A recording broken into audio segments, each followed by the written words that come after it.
Hablaremos de alquimistas, Rolón, Bueno. ya que aquí estamos en una cruzada de desprestigio del alquimista, para evitar que algunos espíritus inocentes caigan bajo las garras de alquimistas inescrupulosos, que por otra parte son los únicos que existen. Así que contaremos historias de alquimistas y también de príncipes crédulos, sin los cuales los alquimistas no prosperarían jamás. Lo primero que contaremos sucedió en Stuttgart a fines del siglo XVI. La región era gobernada por el duque de Württemberg, Federico I.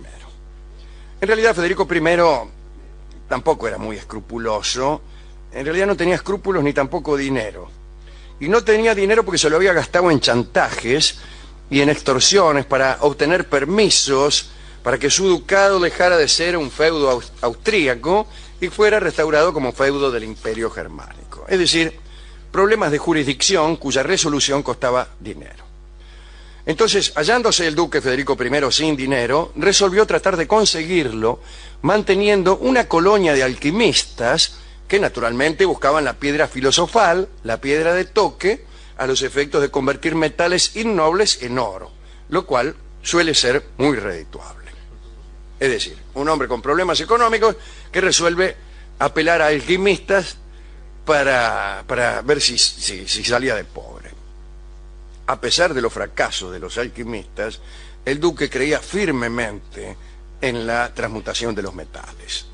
Un día llegó a la corte de Federico un señor, Jorge Honauer. El método de este señor Honauer consistía en calentar plomo en un crisol. Así de sencillo. No es Honauer, está mal copiado, que es Honauer. Bien. Después había que dejar enfriar el crisol durante toda la noche en un laboratorio cerrado al cual nadie tenía acceso. Además custodiado para que no se produjera ninguna intromisión fraudulenta, ¿me entiende? Yo estoy, después de todo, ante usted, o Francisco I, Sí. dando prueba de mi buen alquimismo. De modo que caliento el plomo, lo dejo enfriar y le digo, bueno, cuando esto se enfríe, vamos a obtener oro. Pero ahora cerremos la puerta para que ninguno de mis secuaces pueda entrar y meter cachitos de oro para engañarlo a usted. Bueno, la verdad es que efectivamente cerraban todas las puertas, pero los resultados parecían ser buenos, porque en algunas mañanas el duque encontró al entrar en el laboratorio algo de oro, allí entre el frío plomo. Felicitó desde luego al alquimista, que en realidad recibía una buena paga. Aclaremos esto, me dirá usted, si tenía que pagar usted al alquimista, ¿qué ventaja obtenía con el oro que el alquimista sacaba? En realidad, el negocio del alquimista era obtener guita a cambio de un oro prometido. Dame guita ahora y yo después te lo devolveré en oro cuando estos experimentos que vos estás financiando rindan su fruto. Pague hoy y disfrute mañana. Exactamente. El caso es que todas las mañanas veían un poco de oro. Hasta que una mañana entran y oyen unos ronquidos y adentro un cajón que había bajo la mesa estaba escondido un ayudante del alquimista que tenía incluso unos pedacitos de oro en la mano. Que era el niato, que era el encargado. Cuando se iban todos, tiraba el oro adentro, se durmió. Se durmió y bueno, y así, imagínense, quedó en evidencia el fraude de este alquimista, y Federico mandó a procesarlo y en 1597 lo ahorcaron.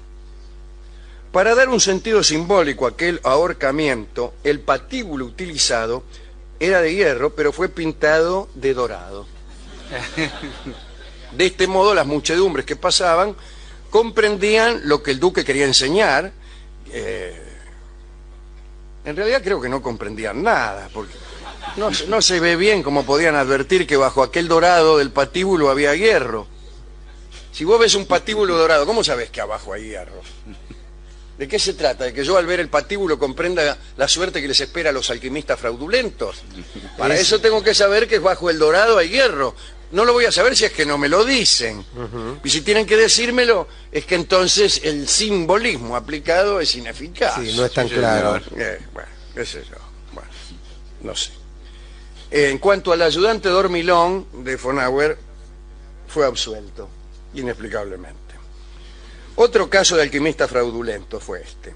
Una banda de fabricantes de oro intentó allá a finales del siglo XVI estafar a Julio de Brauchwein.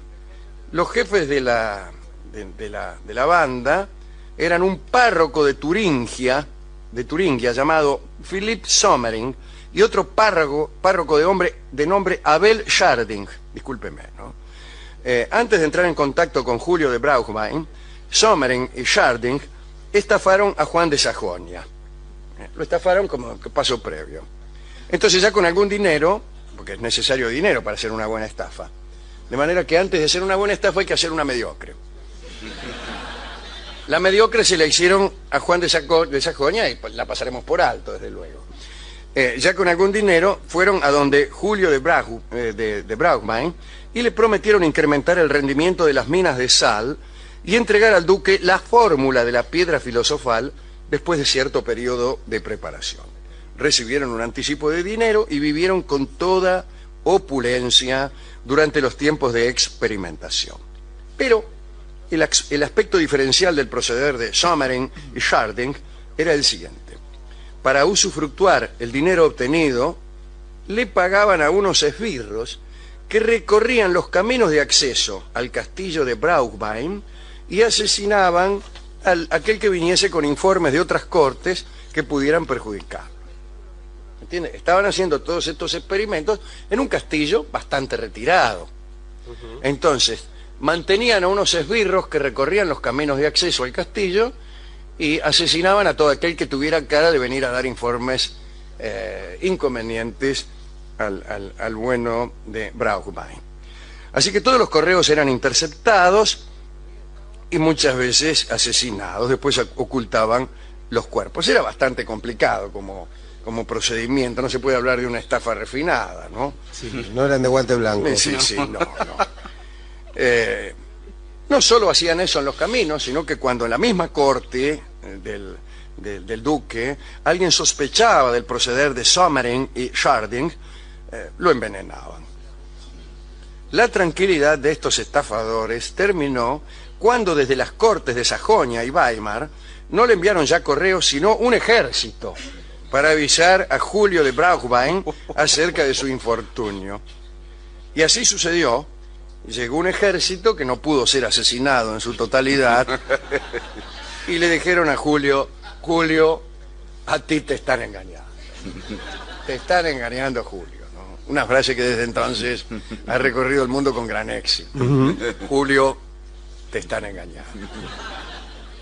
Entonces Sommering y Scharding no tuvieron tiempo de escapar y bajo tortura confesaron su absoluta inhabilidad para construir cualquier piedra milagrosa y su culpa en todas las muertes. Digo yo como si la inhabilidad para construir piedras milagrosas pudiera ser relativa.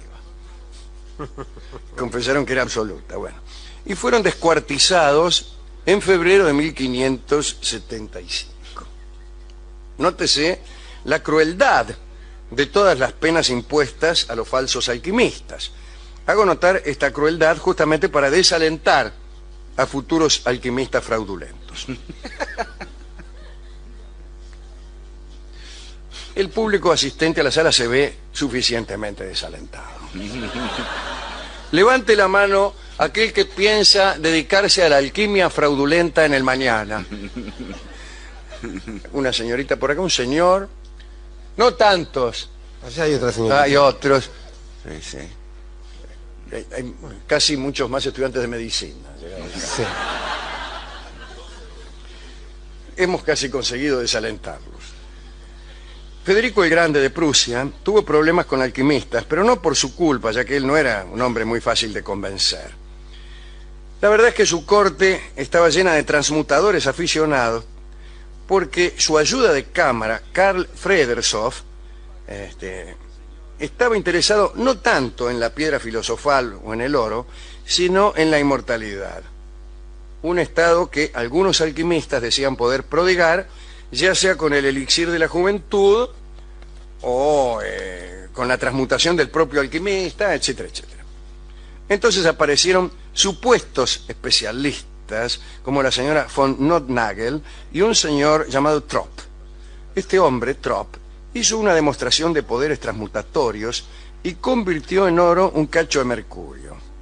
Todo esto ante la mirada desdeñosa de Fredershoff, que en realidad quería ser inmortal, no instalar el trujollero. Entonces lo echó. El tipo hizo oro y lo echó.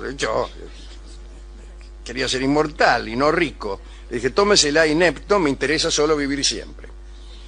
Allá por el año 1758, Fredershoff comenzó a probar los elixires que toda una caterva de alquimistas le mandaba desde Prusia, ¿no? Y Federico, que era el jefe, recordemos que Frederdorf era el ayuda de cámara de Federico el Grande, ¿no? Federico no hacía mucho, por ahí rechazaba algunas sugerencias de su ayuda de cámara en el sentido de que probara los elixires que bebía. Le mandaban elixires de todas partes, y esto se lo tomaba. Dice, ¿quiere, Federico?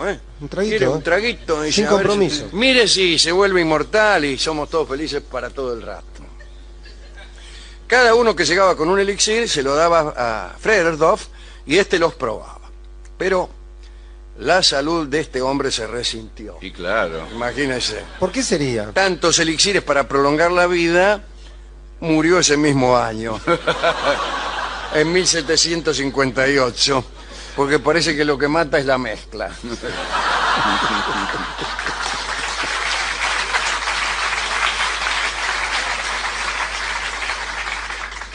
Murió en medio de grandes dolores, ¿no? Recién entonces se indignó Federico el Grande, su jefe. Claro, ¿para qué se iba a indignar anteriormente? Por ahí se indignaba y un elixir surtía efecto y su ayuda de cámara se convertía en inmortal y él se había indignado inútilmente. Entonces recién cuando murió Frederdorf, única manera de demostrar la falla de los elixires de la inmortalidad, Federico se indignó. Y ahora sí. Incluso ese estado le duró un buen rato. Tanto es así que tiempo más tarde se presentó en Prusia nada menos que el conde de Saint-Germain, el famoso inmortal, como saben ustedes, ¿no? Aquel hombre que había realizado sus mejores hazañas después de muerto. Era, como bien saben ustedes, supuesto dueño de los secretos que buscaba el finado Frederdorf. Llegó tarde, ¿no? Cuando uno ya está muerto, ya es tarde para iniciar procedimientos de inmortalización. Pero en cualquier caso, Federico hizo que lo echaran a patadas a Saint-Germain. Acerca de echar a patadas a Saint-Germain, debe decirse que Federico el Grande no fue el único. Hemos hablado aquí muchísimas veces de Saint-Germain, y el otro día descubrimos con un amigo que algunos personajes históricos son muy visitados por aquellos que dicen haber sido muchas personas a lo largo de distintas vidas y de distintas reencarnaciones, ¿no es cierto? Comentábamos la tendencia de los postulantes a reencarnar en decir que han sido en otras vidas personas famosas. San José, Alejandro Borgia, Alejandro de Macedonia. Habiendo una minoría de personas notables y una mayoría de 4 de copas, resulta extraño que todos los reencarnados digan haber sido nunca menos que Lenin. Sí. O no menos que Federico el Grande, recién nombrado. En la época de Federico el Grande, sin embargo, no decían haber sido Federico el Grande, porque el verdadero Federico estaba ahí vivito y cuidado. Es más, distintos reencarnados aseguran haber sido, por ejemplo, Alejandro Borgia. ¿Cómo es posible que varias personas hayan sido Alejandro Borgia? Pero puede ser. A ver. Estoy pensando en los viaductos, en estos nudos de vías y de vidas, como el Empalme San Vicente, como de Ferrari, o como Frankfurt. Entonces, imaginemos una especie de árbol genealógico que en lugar de arborizarse hacia arriba, se va entronqueciendo hacia arriba. De suerte que por ahí varios, que hemos sido distintas personas, registramos una convergencia en Alejandro Borgia. ¿Se entiende? Sí. Hagámoslo más simple. Supongamos que nosotros tres Hemos sido. hemos sido Elija bien, pongamos por caso, y iba a decir el nombre de un criminal, pero bueno, Al Capone. Sí. ¿Y por qué no? ¿No se puede un alma convertir en tres? Yo en otra vida era Al Capone, dice Rolón. Yo también. Yo también. Y dice Gillespie. Yo fui en una Ahí está. parte. Lo hemos demostrado.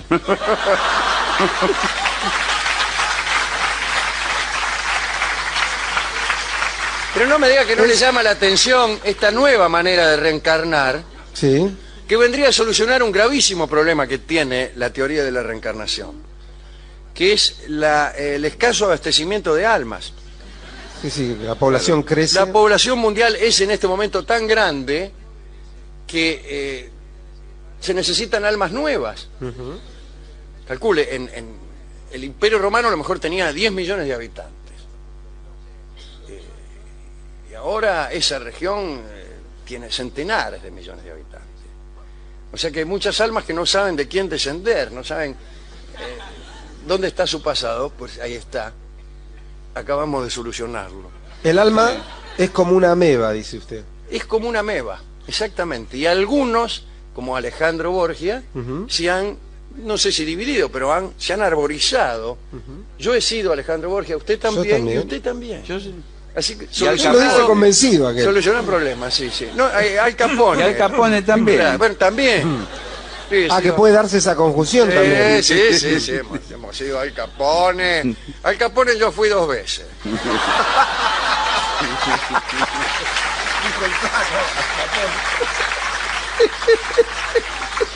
Yo solo edito al Capone, Bueno, a la China. bien, discúlpeme, ¿no? Discúlpeme. No, ¿cómo no lo voy a perdonar si usted es Capone? Estoy loco yo. Bueno, el caso es que se murió este hombre, ¿no? Sí. Ya había terminado la historia cuando se murió de la ayuda de cámara en virtud de la acción mortífera de los elixires de la inmortalidad. Así que esa era la historia, La de Fredes. la última historia que yo quería contarle, aunque en realidad lo que yo quería era establecer esta doctrina de la reencarnación que admite división de almas. A prima, a segunda, a tercera. ¿A quién quiere dedicar esto? Estas historias marcan, Alejandro, me parece a mí, el peligro de la desmedida fe.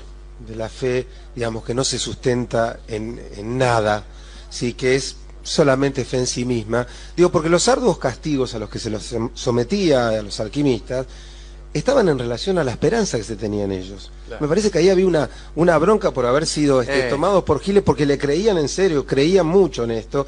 Y digo, y me parece que no es cuestión de tener así una fe, tampoco como la del amigo Fredesdorf, a quien estoy a punto de dedicarle porque me gusta esto de decir, bueno, yo juego, yo si quiero algo, quiero la inmortalidad. No me venga acá con un lingote, medio kilo de oro que hace. Claro, con 2 anillos, con 2 alianzas. ¿qué Yo quiero hacemos la con inmortalidad. anillos? Y ese También juego, está en Europa. ese juego grande me gusta, pero lo dejo en duda por esta cuestión también de ir tomando sin ton ni son, de tener una fe totalmente desmedida y patológica. Y fíjese, Alejandro, que también esto remite a una cierta cuestión un poco psicótica que tiene que ver con la literalidad con que se toman las cosas. Cualquier buen aprendiz sabe que esta transmutación es una metáfora, y aquellos que la toman en serio, digamos, lo toman de un modo psicótico, como aquel que le dicen que hable más alto y se para arriba de una silla. ¿Y qué otra cosa va a ser?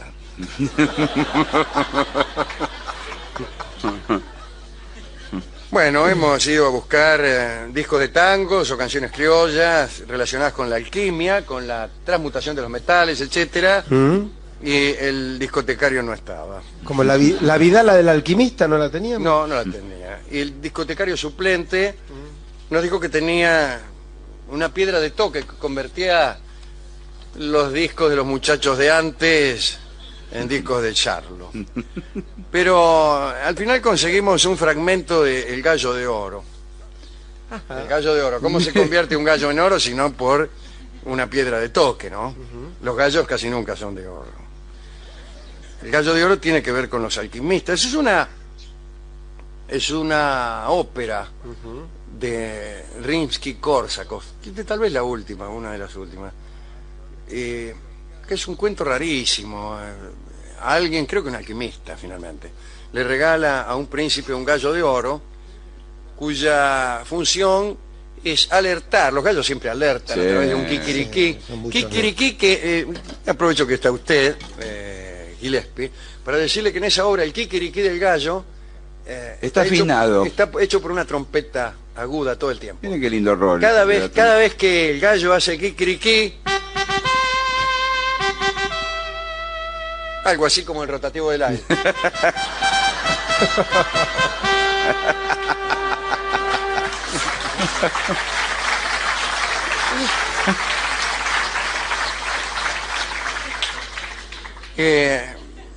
Entonces, bueno, cada vez que vienen los enemigos, el gallo... Bueno, y por ahí aparece una princesa. Ajá. El rey o el príncipe se enamora de ella, pero es un hombre ya grande, y entonces para la princesa parece que no le gusta mucho. Al final, el astrólogo, al final de la obra, ya para terminar la cosa, el alquimista o el astrólogo le dice al público que todo es inventado menos él y el gallo. Y había un ¿cómo se llama? Diaghilev. Diaghilev era un coreógrafo ruso, el más famoso probablemente, que había... yo siempre pienso en esta historia cada vez que hacemos algún casting, ya va a ver por qué. Porque él había resuelto que en esta ópera, en la escena estuvieran bailarines que fingieran cantar, mientras en el foso, junto con los músicos, estaban los cantantes. Por aquella vieja historia, que el que baila bien canta mal y viceversa. Pero eso pasaba en El Gallo de Oro. Así que vamos a escuchar una bella melodía, creo que es el himno al sol, en la versión de Fritz Kreisler, si bien este es un himno coral, me parece a mí. Rimsky-Korsakov siempre hacía unas óperas imposibles de poner en escena, esta era una, ¿no? Y otra que yo siempre recuerdo es el Zar Saltán, que tenía al menos una escena muy curiosa. Todos conocen el vuelo del moscardón, ¿no? Sí. Bueno, el vuelo del moscardón en realidad es una parte de esa ópera. Y hay una escena en que se va en barco una dama, y el enamorado de esta dama se convierte por artes mágicas en moscardón y vuela detrás del barco y lo sigue. Y en el momento en que sigue el barco, la orquesta toca el vuelo del moscardón. Pero después el moscardón canta. ¿Cómo hace usted para que un cantante de ópera haga el papel de moscardón? Imagínese a Plácido Domingo, que es un pedazo de hombre. Sí, un muchacho grande. Un muchacho grande con un par de alas, ahí unas antenitas, cantando. Respuesta: escondiéndose atrás del telón y haciendo el resto de los actores como que se sacan, como que se espantan. El tipo allá atrás, que se lleva. Bueno, pero no me nieguen que es una dificultad, ¿no? Sí. Este argumento del Gallo de Oro era de Pushkin. Y escucharemos ahora el himno al sol de la ópera El Gallo de Oro, compuesta seguramente pensando en Alquimista, como que Alquimista era uno de sus personajes, en la versión de nuestro violinista preferido, el querido Fritz Kreisler.